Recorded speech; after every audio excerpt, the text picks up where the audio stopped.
नमस्कार, TV 27 news के इस खास कार्यक्रम मुद्दे की बात में आपका स्वागत है। मैं हूं आपके साथ आलोक द्विवेदी।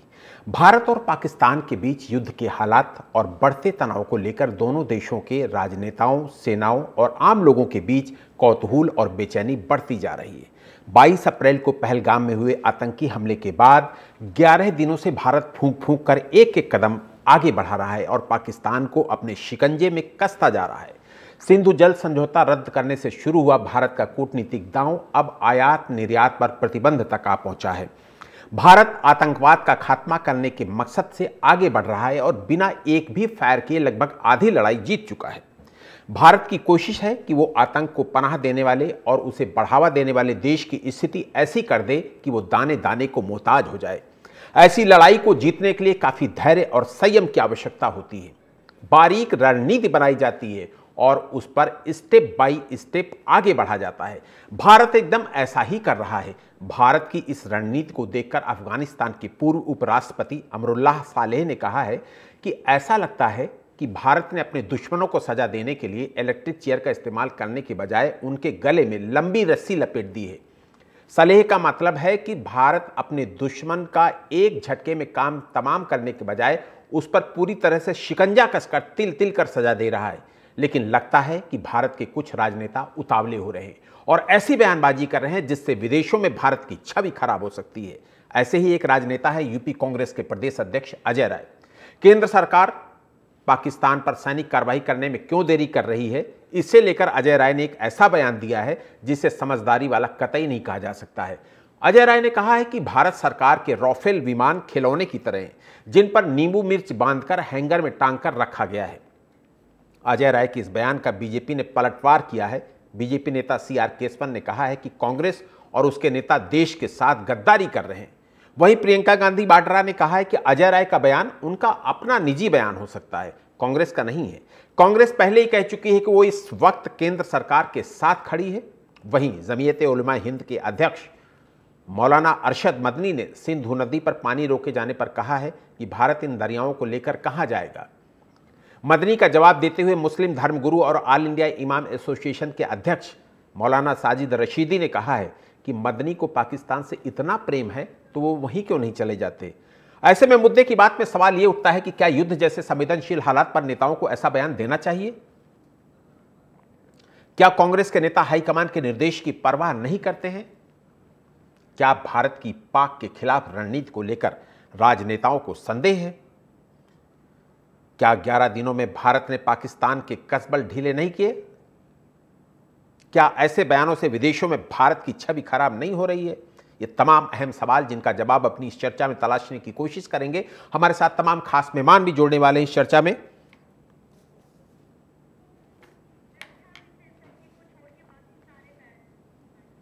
हमारे साथ बीजेपी की तरफ से रोहित सक्सेना जी अपना पक्ष रखेंगे। कांग्रेस प्रवक्ता राज शर्मा जी भी हमारे साथ लगातार जुड़े रहेंगे। पॉलिटिकल एनालिस्ट संदीप चौधरी जी भी हमारे साथ लगातार इस चर्चा में शामिल रहेंगे और कुछ और मेहमान भी हमारे साथ इस चर्चा में जुड़ेंगे। और सबसे पहले रोहित सक्सेना जी, आपसे कि सरकार पाकिस्तान के खिलाफ जो कूटनीतिक कार्रवाई कर रही है, क्या उसे जनता को ठीक से समझाने में आप लोग विफल हो रहे हो? वंदे मातरम। देखिए आलोक जी, हम जनता को समझाने में बिल्कुल विफल नहीं है। जनता का हम पर विश्वास है। जनता जानती है कि जो हम कर रहे हैं वो बिल्कुल बहुत सोची समझी करें। जो एक हमारी जो रणनीति है उसके तहत हो रहा है सारी चीजें। समस्या सिर्फ विपक्ष को देखिए, कम से कम मैं हमेशा कहता हूँ आलम भाई कि जब देश से जुड़े कोई मसले हो, जब देश की अखंडता से जुड़ा कोई मसला हो, तो वहां राजनीति नहीं करनी चाहिए। आप लोग बस यही कह रहे हैं कब युद्ध करेंगे, कब युद्ध करेंगे, कब युद्ध करेंगे। भारत इससे पहले 4 बार आरोप युद्ध कर चुका है पाकिस्तान, जिसमें से 3 बार हम अगर आप बोलेंगे तो मैं सिलसिलेवार तरीके से हर युद्ध में कितने सैनिक भारत के मारे गए और उसके बाद इनके नेताओं ने समझौता करके जो जमीनें कब्जा करी थी वो वापस कर दी। तो हम ऐसी कोई पहल नहीं करना चाहते हैं, ऐसा कोई युद्ध नहीं लड़ना चाहते हैं जिसमें हम पहले लड़ाई करें, हमारे सैनिक मारे जाएं और फिर हम जाके समझौता करने बैठ जाएं और वो सारा जो उन्होंने जो पराक्रम दिखाया, अपनी जानें दी, सबको न्यूट्रल करके हम समझौता कर लें। हम ऐसा कोई कदम नहीं उठाएंगे। देखिए, 2 तरह से युद्ध होता है आलोक भाई, एक तो सैन्य और एक गैर सैन्य तरीके से। ये गैर सैन्य तरीका बहुत कूटनीतिज्ञ होता है। आप हमेशा ध्यान रखिए, जब भी जो भी युद्ध अभी आप कह रहे व्याग्रता की बात करें तो व्याग्रता में रशिया लड़ा था ना, ये कहा था ना सारे देश की मीडिया ने 3 दिन में खत्म हो जाएगा यूक्रेन। 3 साल से युद्ध चल रहा है। अगर यही कूटनीति के तहत उन्होंने यूक्रेन से लड़ा होता तो आप मुझे बताइए कितने दिन युद्ध चलता। भारत बिल्कुल बहुत सोची समझी रणनीति के तहत काम कर रहा। मैं कह रहा हूं थोड़ा सा इंतजार करिए, पाकिस्तान घर में भी लड़ेगा, उसको बाहर भी लड़ना पड़ेगा। इस बार अस्तित्व तो नहीं बचेगा। आपकी तरह हम सैनिकों की मौत का सौदा नहीं करेंगे, समझौता नहीं करेंगे, इसको ध्यान रखें। जी ठीक है। राज शर्मा जी भी हमारे साथ मौजूद हैं, कांग्रेस प्रवक्ता। राज जी, आपका स्वागत है इस चर्चा में शामिल होने के लिए। लेकिन राज जी, ये शिकायत है आपके कांग्रेस हाईकमान से कि क्या कैसे नहीं कंट्रोल कर पाते, कैसे नेता लोग इस तरीके के बयानबाजी करते रहते हैं। अरे निजी बयान हो, उनका अपना व्यक्तिगत बयान हो, ये कोई बचाव का एक नई तरीका है कि हाँ ये तो उनका निजी बयान है। इस तरीके के देश किस परिस्थिति से गुजर रहा है और कांग्रेस के नेता इस तरीके के बयान दे रहे हैं ना। आलोक भाई, मैं पहली बात कहता हूँ, मुझे यहाँ पे भारतीय जनता पार्टी के नेता से देश के लिए क्या सोचना है क्या नहीं, ये सीखने की जरूरत नहीं। हम खुद में देश की सेवा करे हुए लोग हैं, ये हमें नहीं सिखा सकते। और कतई भी भारतीय जनता पार्टी का कोई भी नेता सेना से बढ़कर अपने को बताने की कभी भी कोशिश ना करे। सेना के जूते के ऊंचा कोई नहीं है देश। सेना का जवान है जो हमें जीने के हक दे रहा है, सेना का ही जवान है जो आप ऐसे घूम रहे हैं। अब आता हूं मैं मुद्दे पे बयान है।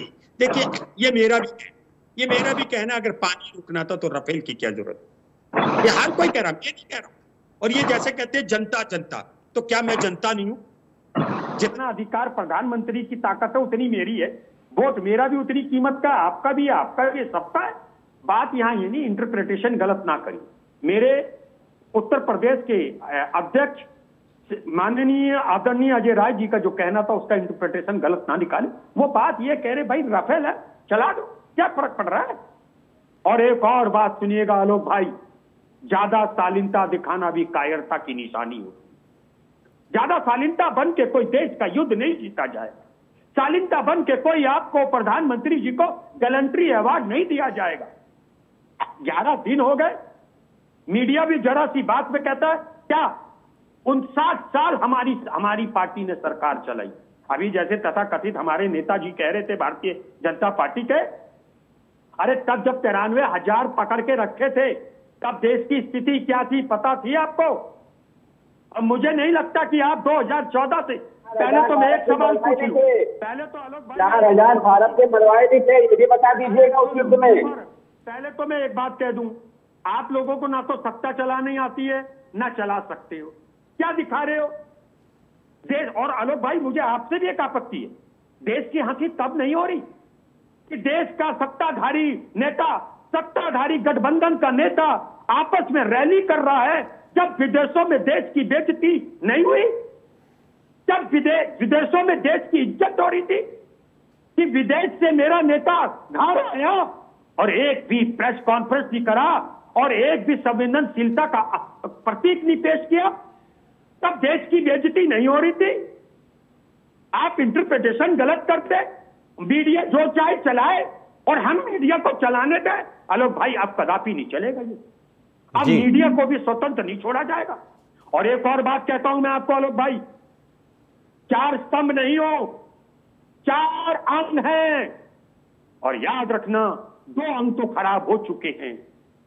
एक उच्चतम न्यायालय बचा है और आप लोग थोड़ा बिगड़ते जा रहे हो। इसलिए आप लोग सुधरो आने वाले टाइम में। बिल्कुल बिल्कुल बिल्कुल राज जी, हम लोग बहुत सुधरे हुए हैं। बिल्कुल, कोई भी गलतफहमी मत पालिए, मीडिया यहाँ की निष्पक्ष और स्वतंत्र ही है, इसलिए बिल्कुल गलतफहमी मत पालिए। ठीक है, राज जी आपके पास आऊँगा। संदीप भाई, हम लोग पहले भी बार बार इस मुद्दे पर कई बार चर्चा कर चुके हैं। देश के लोग बार बार ये क्यों चाहते हैं कि हम सीधे उस पर अटैक ही कर दें? जो कूटनीतिक स्टेप्स हम लोग उठा रहे हैं, क्या वो पर्याप्त नहीं है? कूटनीतिक स्टेप्स के जरिए अगर पाकिस्तान को हम घेराबंदी कर रहे हैं तो मुझे लगता है कि ये भारत की सफलता है। देखिए, ये इतना गंभीर मामला है, इस पे ना मैं अपनी राय दे रहा हूँ ना आपकी तरफ से, मैं इस पे मोदी जी की ही राय दे रहा हूँ। जो मोदी जी से एक पत्रकार ने पूछा था 2014 में कि वो हमारे देश के सैनिकों के सर काट कर ले जाता है पाकिस्तान, तो हमें क्या करना चाहिए। मोदी जी ने कहा था कि अगर कोई एक आदमी का सर काट के ले जाता है तो हमें 10 सर वापस लेकर के आने चाहिए। फिर मोदी जी ने कहा, आप ये बताइए, पाकिस्तान हमें मार के चला जाता है और हम अमेरिका की तरफ भागते हैं, कूटनीति से काम नहीं चलेगा। पाकिस्तान हमें मार के जाता है तो हमें पाकिस्तान जाने की जरूरत है। और उस हॉल में बहुत तालियां बज रही थी। तो फिर पूछा गया, प्रधानमंत्री होते क्या करते? अगर मैं प्रधानमंत्री होता, मोदी जी ने कहा, तो मैं पाकिस्तान को पाकिस्तान की भाषा में जवाब देता। तो आप मुझे ये बताइए, इसमें मेरी, आपकी या किसी दूसरे तीसरे व्यक्ति की तो किसी भी चीज की जरूरत नहीं है। मेरे ख्याल से दूध का दूध, पानी का पानी मोदी जी ने किया हुआ है, लेकिन आज की तारीख में वो चीजें दिखाई नहीं देती। इसलिए देश की जनता में रोष है। हम किस चीज का इंतजार करें? अगर हम इकोनॉमी में दूसरे तीसरे नंबर की अर्थव्यवस्था है तो हमें डरने की जरूरत नहीं है। अगर हमारे पास ऐसे ऐसे राफेल है जो दुनिया को तबाह कर सकते हैं तो हमें डरने की जरूरत है। अगर हम परमाणु बम से संपन्न है तो हमें किसी से डरने की जरूरत नहीं है। अगर देश की सबसे बड़ी सेना और सबसे मजबूत सेना हमारी है तो हमें किसी से डरने की जरूरत नहीं है। तो मुझे लगता है पाकिस्तान का पकड़ के मुंह पीटा जाना चाहिए और इस काम में देरी नहीं होनी चाहिए। देरी होने से न केवल हिंदुस्तान की सेना की, न केवल हमारे पॉलिटिक्स की, न केवल हमारी जनता की किरकिरी होती है। जी ठीक है, हमारे साथ विराट जी भी जुड़ गए हैं, रक्षा विशेषज्ञ हैं, मेजर विराट मिश्रा। विराट जी, आपका बहुत स्वागत करूंगा इस चर्चा में शामिल होने के लिए। विराट जी, जो कूटनीतिक स्टेप्स सरकार की तरफ से उठाए गए हैं उसमें भारत आज की डेट में कितना मजबूत दिख रहा है और पाकिस्तान कितना कमजोर दिख रहा है, और जो स्टेप्स उठाए जा रहे हैं उससे क्या वाकई पाकिस्तान घिर रहा है? देखिए, एक बात बहुत ही क्लियरली यहाँ पे मेंशन करना चाहूंगा, वो ये है कि जैसा कि संदीप साहब ने कहा कि हम इंतजार किस बात का कर रहे हैं, हमें देरी किस बात की है। देखिए, सेना को फ्री हैंड दिया गया है माननीय प्रधानमंत्री मोदी जी के द्वारा। सेना अपने समय अपना युद्ध क्षेत्र देख के हमला करेगी, इस बात में कहीं कोई गुंजाइश नहीं है। लिमिटेड एक्शन होगा। जो हम लोगों ने कूटनीतिक अपने कदम बढ़ाए हैं उसमें पाकिस्तान 100% कमजोर है। हमारी सेना, जिसका डिफेंस बजट लगभग $100 बिलियन, 80 से $100 बिलियन के आसपास है, पाकिस्तान का तो आसपास भी नहीं आता। न्यूक्लियर पावर में हम लोग उनसे आगे हैं, उनके पास कैपेबिलिटी है, इस बात को डिनाई नहीं कर रहे। पर हमने जिस तरीके से उनकी घेराबंदी फाइनेंशियल एक्शन टास्क फोर्स में कर रखी है, हमने उनकी घेराबंदी जिस तरीके से कल एस जयशंकर साहब ने अपना वक्तव्य दिया कि अब हमको ज्ञान देने वालों की जरूरत नहीं है, हमें साथ खड़े होने वालों की जरूरत है। तो इन सारी चीजों को देखते हुए हमें सपोर्ट दुनिया के देशों से मिल रहा है।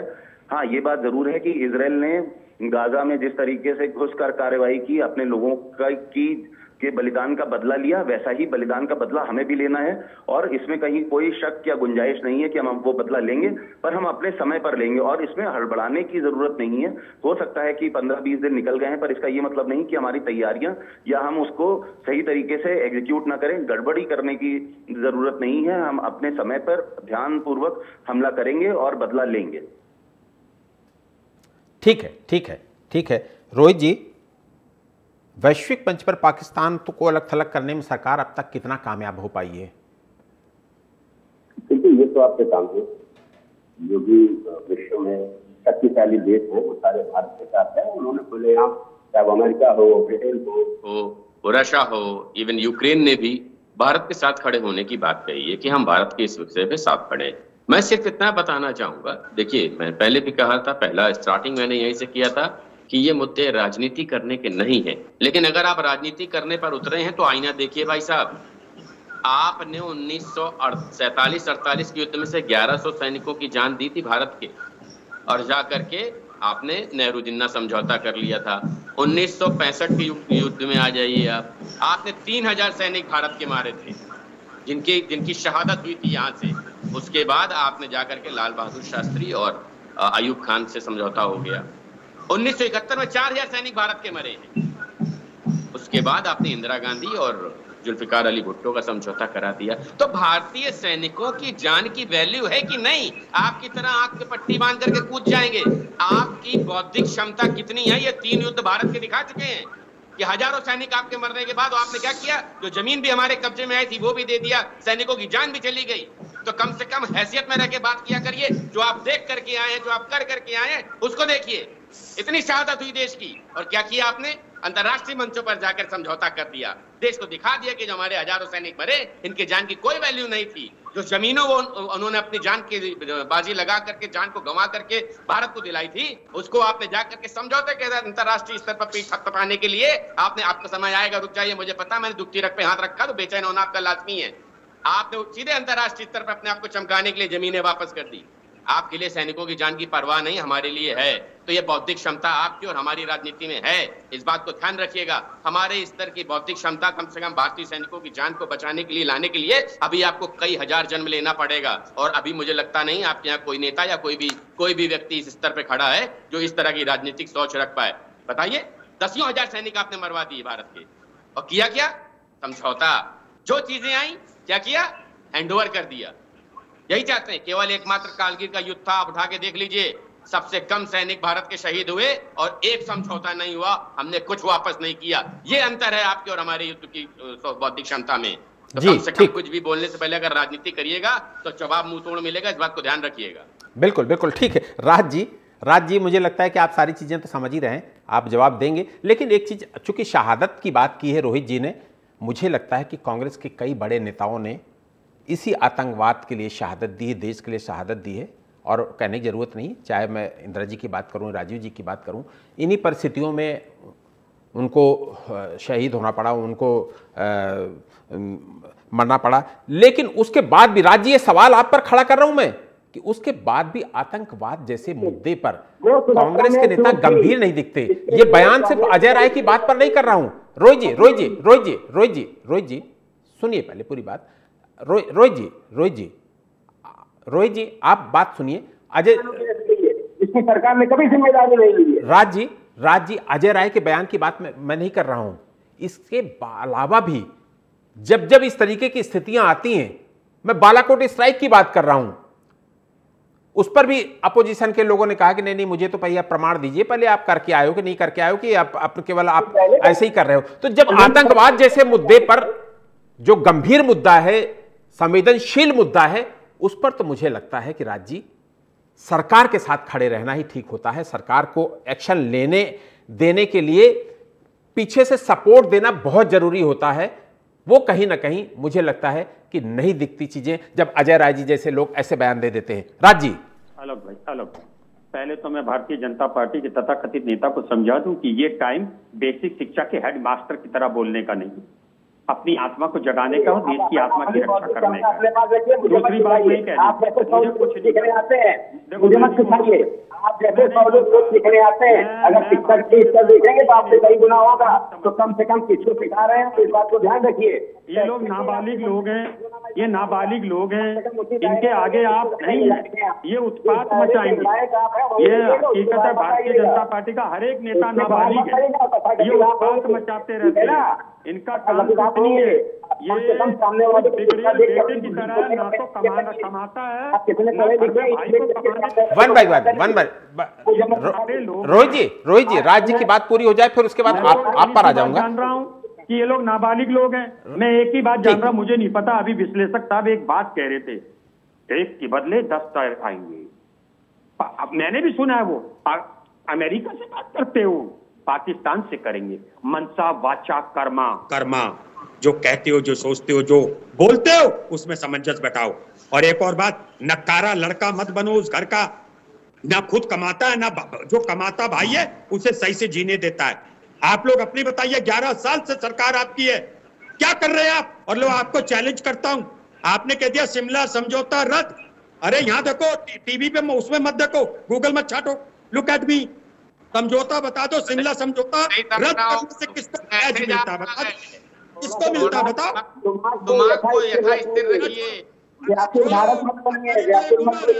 नाबालिग हो, अरे आप तो नाबालिग हो, 2014 के बाद ही तो पैदा हुए हो, उससे पहले तो नहीं थे। आपको बालिग होने का अगर प्रमाण चाहिए तो बता दो, चैलेंज आपको। जब समझौता क्या रद्द करके क्या फायदा मिला? आप कह रहे हो पानी रोक दिया, कूटनीति कर रहे हैं, और पहले क्या कहते थे? एक के बदले 10, पहले 280 सर लाके बताओ, 28 के 280 हुए, वो तो लाके दिखाओ, पहले क्यों बोलते थे? या कहो कि प्रधानमंत्री आपके नेता झूठ बोलते हैं? कहो इस बात को। ये तो सार्वजनिक रूप से प्रसारित है कि भाई प्रधानमंत्री कहते थे 1 के बदले 10, लव लेटर नहीं चलेगा, आप लव कॉल कर रहे हो, हैं? शर्म नहीं आई? बिना कैबिनेट को इन्फॉर्म करे नवाज शरीफ से मिलने चले गए। जिन्नत की कब्र पे कौन गया? मेरी पार्टी का कोई नेता गया? आप ही के बुजुर्ग नेता अडानी से आप गए थे, शर्म नहीं आई थी तब? बिना कैबिनेट को इन्फॉर्म करे मेरे देश का प्रधानमंत्री विदेश में उतर जाता, वो भी नकारा देश में, तब शर्म नहीं आई? अरे तब आंसू भी सूख गए। रोना रोना रोना। और 2014 से पहले होना तो पाप ही समझते थे आप। इस हिसाब से नाबालिग हो तो नाबालिगों से ज्यादा इच्छाएं नहीं पाली जाती है। ठीक, जो माइनर होता है उन्हें थोड़ी सी माफी भी है, तो आपको नाबालिग हो। ठीक है, ठीक है, ठीक है। विराट जी भारत ने आलोक भाई 10 सेकंड मुझे दीजिए। चलिए, ठीक है, ठीक है, ठीक है, 10 सेकंड में ही खत्म करिएगा बात अपनी। नाबालिग होने का आरोप लगाया और ये 65 साल हो चुके, यानी ये रिटायर्ड हो चुके। अब इनसे केवल भजन बजने की जगह इनसे कहिए भजन बनिए, रिटायर हो चुके हैं, आराम से घर बैठिए, मॉडल के सेना पर के साथ सरकार नकारी हो जाए। अरे अभी देखो आप, सुनिए तो सबक ले लेते हम लोगों से। अरे ठीक है, ठीक है, ठीक है, ठीक है। विराट जी से एक सवाल लेना है। विराट जी अभी तक कूटनीतिक जो घेराबंदी हो रही है उसके साथ साथ आपको पता है कि भारत ने financial action task force FATF में पाकिस्तान को फिर से ग्रे लिस्ट में शामिल करने के लिए 23 सदस्य देशों से समर्थन जुटाया है। यह कितना महत्वपूर्ण होगा भारत के लिए और पाकिस्तान के लिए? ग्रे लिस्ट में शामिल होने से पाकिस्तान का जो विदेशी निवेश है और अर्थव्यवस्था वो कितना प्रभावित होगी? देखिए, पहली चीज तो मैं यहाँ पे ये कहना चाहूंगा कि इस पूरे मुद्दे का राजनीतिकरण ना हो तो बेहतर है। बिल्कुल, हमें एक देश के तौर पे एकजुट होके, यूनाइट होके खड़ा होना पड़ेगा और पाकिस्तानियों को मुंहतोड़ जवाब देना है। जहां तक फाइनेंशियल एक्शन टास्क फोर्स यानी FATF की बात है तो ये बहुत जरूरी है, बहुत महत्वपूर्ण कदम है और भारत को बहुत सारे देशों से समर्थन मिल भी रहा है। पाकिस्तान को FATF की उस लिस्ट में पहुंचाने में भारत का बहुत बड़ा हाथ रहा है और उससे पाकिस्तान की जो अर्थव्यवस्था है वहां पे वो इतनी चरमराई हुई थी कि उनको संभलने के लिए अपना ध्यान उस लिस्ट से बाहर आने पे लगाना पड़ा, ना कि आतंकवाद को बढ़ाने पे। तो हमें पूरा प्रयास करना है कि उनकी अर्थव्यवस्था को हम इतना कमजोर बना के रखें कि वो हमारी तरफ गलत निगाहों से देखने की प्रयास ना करें। जी बिल्कुल। संदीप जी, हम लोग कूटनीतिक घेराबंदी कर रहे हैं, हम लोग आर्थिक घेराबंदी कर रहे हैं, कुछ और भी तरीके से वैश्विक स्तर पर तमाम तरीके से घेराबंदी कर रहे हैं, आयात निर्यात पर भी हम उनसे रोक लगा रहे हैं। हमारा इन सब के साथ सवाल यही है कि भारत के लोग इन सब से संतुष्ट नहीं हो रहे हैं। उनको तो लग रहा है कि एक्शन ऐसा हो जो दिखे, कूटनीतिक एक्शन दिखते नहीं हैं। क्या भारत उस एक्शन की तरफ आगे बढ़ेगा जिसकी सोच, जिसकी कल्पना देश के नागरिक कर रहे हैं? देखिए, सबसे पहले तो विराट जी मेरी बात से सहमत होंगे। अगर बीजेपी के प्रवक्ता यहाँ आएंगे और ये ऐसी बात करेंगे कि भाई हमारा कोई फौजी शहीद ना हो जाए, हमारा कोई फौजी ना मर जाए, तो पाकिस्तान के तो हौसले बढ़ जाएंगे। वहां क्या आतंकवादी हिंदुस्तान में मिलेंगे? मैंने ये बात नहीं की, बात को तोड़ मरोड़ करके पेश मत करिए, बात को तोड़ मरोड़ करके पेश मत करिए। मैंने ये बात नहीं कही, मैंने कहा आपने इतने सैनिक मारे और उनकी शहादत के बाद समझौता कर लिया। लड़ रहा था तब ये जो देशभक्त है तथा कथित देशभक्त, ये कहीं जान न चली जाए इस डर से ये अंग्रेजों के साथ मिले हुए थे। अरे भाई, हिंदुस्तानी को तो जान देने के लिए जाना जाता है, हम अपनी मातृभूमि के लिए जान देने को तैयार है। मेरा सगा भाई एयरफोर्स में है, हमारे घर में इस तरीके की बात नहीं होती। मेरे मामा के पास आज BSF में वो बहुत टॉप लेवल पर है और संसद भवन की जिम्मेदारी है उनके पास। अब कभी इस तरीके की बात नहीं होती, हम तो कभी नहीं डरते, हम हमेशा देश के लिए जान देने के लिए तैयार हैं। लेकिन हाँ, कहीं ना कहीं मैं ये मानता हूँ के लीडरशिप की कमी है, उस पॉजिटिव सोच की कमी है, उस विल पावर की कमी है। हमें कहीं ना कहीं कोई एक्शन लेना चाहिए, अदरवाइज देश के अंदर एक ऐसा मैसेज जा रहा है, युवाओं के अंदर भी युवा मजाक करने लगे हैं कि हमारे देश का जो प्रधानमंत्री है वो 56 इंच के सीने वाला है, और लोग क्या करके हंस देते हैं। तो ये हंसी मजाक ना हो, हमारे देश की लीडरशिप की भी इज्जत रहे, हमारे देश की आर्मी की भी जो इज्जत दुनिया में बनी हुई है वो बनी रहे। हमें कुछ ना कुछ एक्शन लेने की जरूरत है और सख्त एक्शन लेने की जरूरत है। खाली ये कह देने से कि सिंधु समझौता रद्द कर दिया और पानी पाकिस्तान को जू का तू जा रहा है, आप सिंधु समझौता रद्द करने की घोषणा न करते, उसका पाकिस्तान का पानी रोक देते तो वाकई बात में दम था। आप वहां जाने वाली एयर रोक दो, पाकिस्तान मर जाएगा। लेकिन अगर हम मीडिया में इस तरीके की चीजें चलाएंगे कि पाकिस्तान थर थर कांप रहा है, बाबर आजम का जो इंस्टाग्राम अकाउंट बंद कर दिया कि पाकिस्तान थर थर कांप रहा है, नवाज शरीफ का इंस्टाग्राम अकाउंट बंद कर दिया, इन चीजों से देश में आपकी मजाक बनती है। हमारी मीडिया को भी सोचना चाहिए कि किस तरीके की हम डिबेट कर रहे हैं, क्या मुद्दे लोगों तक जा रहे हैं। जी ठीक है, ठीक है, वक्त हमें इतने की इजाजत देता है। जी रोहित भाई 10 सेकंड में अपनी बात खत्म करिएगा अगर कुछ आप जवाब देना चाहते हैं। मेरी बात को या तो सही से सुन नहीं पाया, समझ नहीं पाया। मैंने ये लिखा था हमारे सैनिकों की जान जाने का डर है। मैंने सिर्फ इतना कहा है कि इतने सैनिक यहाँ मारे गए हमें, और आपने उस युद्ध के बाद सारी चीजें वापस कर दी, सैनिकों की आदत खराब गई। हम ऐसा कतई नहीं करेंगे। बात को सही से सुना करिए, सही को समझा करिए, तभी आप सही से बोलेंगे। बिल्कुल, वक्त हमें इतने की इजाजत देता है। रोहित भाई आपका बहुत शुक्रिया, संदीप भाई आपका भी बहुत बहुत शुक्रिया, राज जी आपका भी बहुत बहुत शुक्रिया, और मेजर विराट जी आपका भी बहुत बहुत शुक्रिया। कांग्रेस हाईकमान समेत संपूर्ण विपक्ष ने एक सुर में आतंक के खिलाफ लड़ाई में केंद्र सरकार का साथ देने का वादा किया है। इसके बाद भी जो नेता देश की एकजुटता को नुकसान पहुंचाने वाला बयान दे रहे हैं वो वाकई शर्मनाक है। मुद्दे की बात में इतना ही। देश और दुनिया की तमाम खबरों के लिए देखते रहिए TV 27 न्यूज़। नमस्कार।